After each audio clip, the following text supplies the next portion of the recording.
Makialam!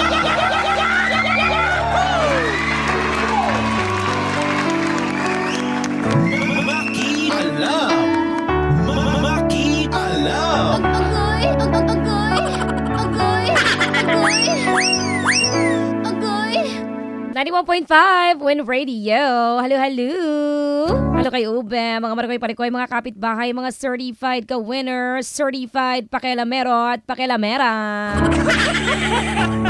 Siyempre, andito na naman ang inyong kumare. Ang kumare po ninyo, kumare po kita.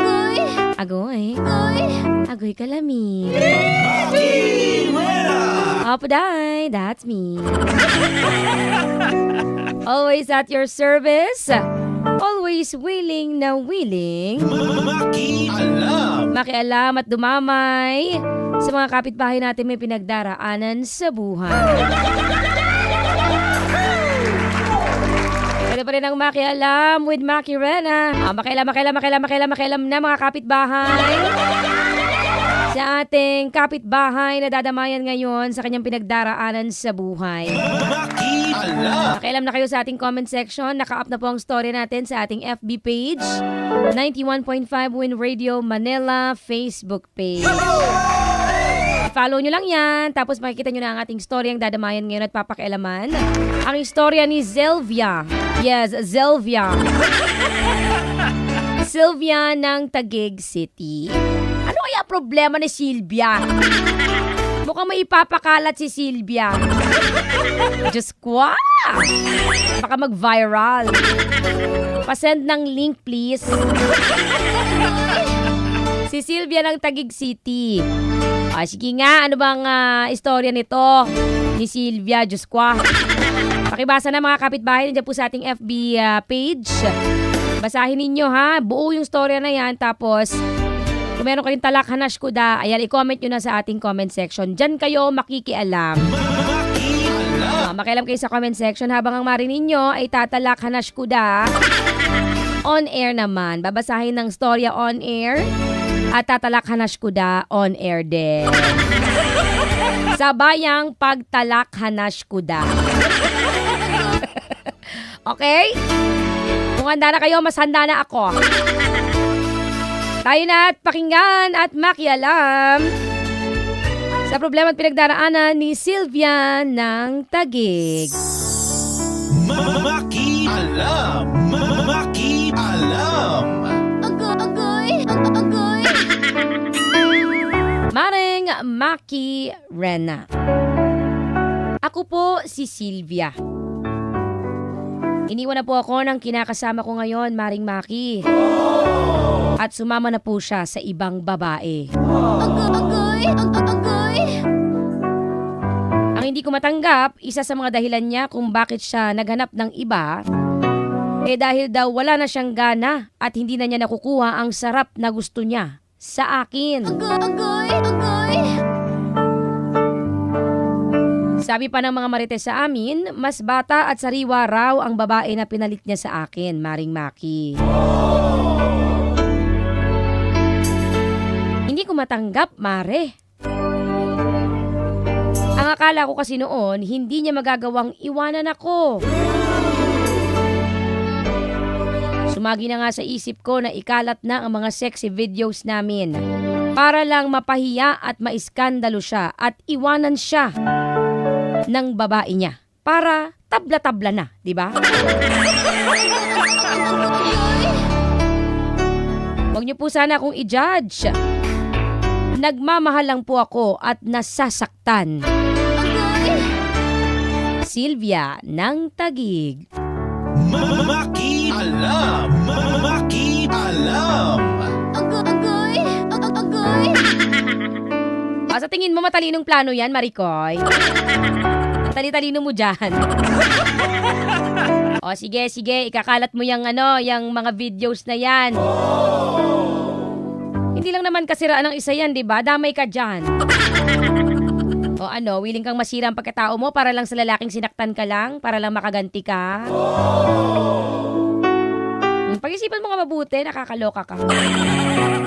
Akala mo ba sa gagawin mong yan, ibabalik siya sa'yo? O, mas lalo mo lang pinapatunayan sa lalaking yan na hindi ka na talaga kagusto-gusto. Ganun yun, Maricoy. Mag-isip ka, ha? Gamitin ang utak. Alam mo kung anong kulang sa'yo? Respeto. Respeto sa sarili. Ayon na sino tao, kung may respeto ka sa sarili mo, kahit gaano mo pa yan kamahal, tapos iniiwan ka, niloko ka at pinagpalit ka sa iba, hindi na para habulin mo pa siya, di ba? Gwapo naman yan. Hindi na para habulin mo pa siya. Bakit? Siyempre, may respeto ka sa sarili mo eh. Hindi mo siya kawalan. Ganon. Ganyan dapat ang mindset. Ganon. Ganyang mindset dapat, Maricoy. Respeto sa sarili, hindi mo siya kawalan. Ganon. Sa gagawin mong yan, kung ikakalat mo yung mga sexy videos nyo na yan, kahit ako yung lalaki, tatabangan talaga ako. Kasi imbes na ma-realize ko yung pagkakamali ko, mas lalo pa ako mabubuisit at lalayo sa'yo. Diba? Kung ako sa'yo, patunayan mo. Ipakita mo sa kanya na nagkamali siya sa ginawa niya sa iyong panluloko at pangiiwan. Ipakita mo sa kanya, hindi sa pamamagitan ng paggante, ha? Ipakita mo sa kanya sa pamamagitan ng pag-ayos mo sa sarili mo. Gagawin mo yan hindi para sa kanya, kundi para sa sarili mo. Tandaan mo yan, ha? Gawin mo ang lahat na makakabuti at makakapagpasaya sa'yo nang wala siya. Ayusin mo ang sarili mo. Ipakita mo na hindi siya kawalan. Hindi yan kawalan. Hello? Result, mare, ha? Result. Pakitaan mo ng good result.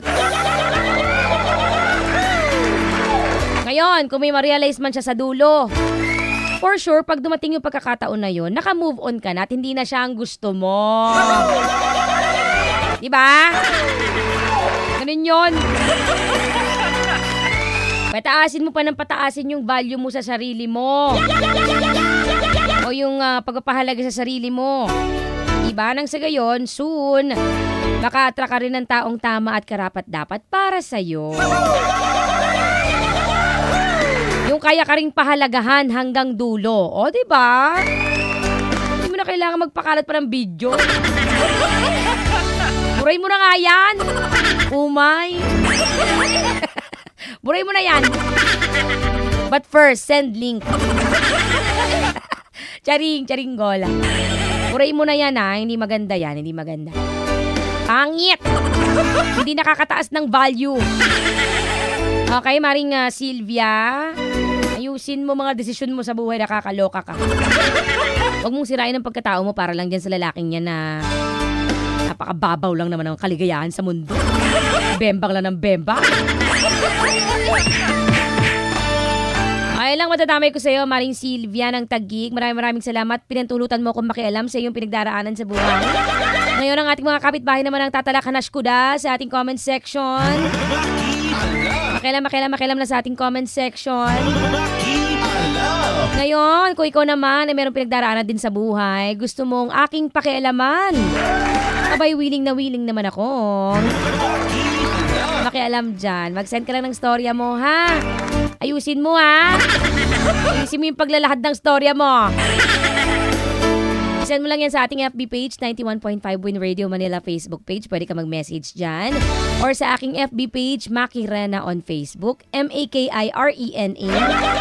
Yan, isearch mo lang Maki Rena on Facebook. Mag-follow ka at mag-message ka ng inyong storya. Okay? Malay mo, malay niya. Malay siya. Ikaw na ang ma-feature one of these days dito sa Maki Alam with Maki Rena.